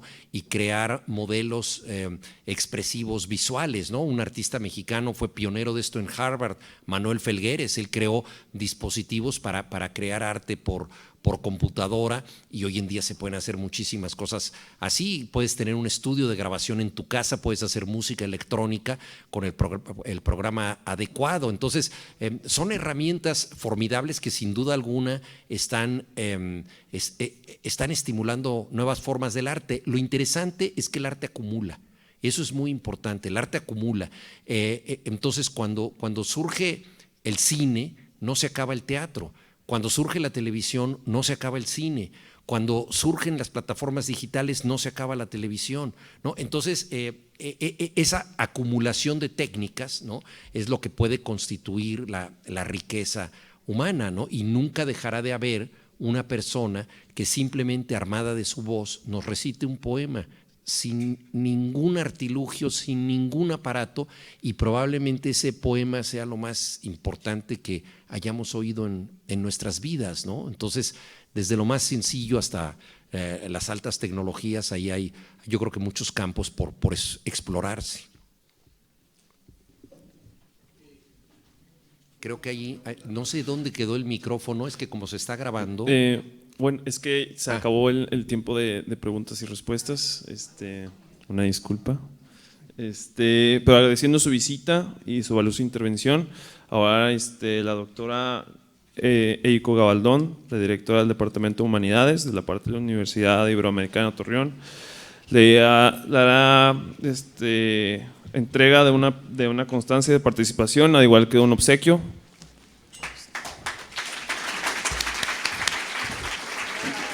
Sí.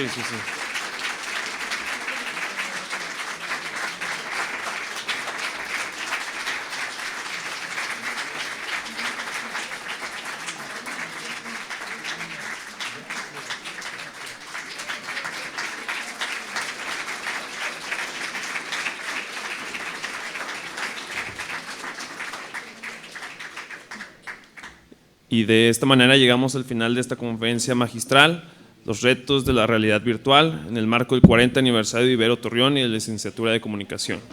Muchas gracias. Ahora, pues si desean que el maestro Villoro firme sus libros o sus ejemplares, podrán hacer una fila de este lado, del lado derecho. No sin antes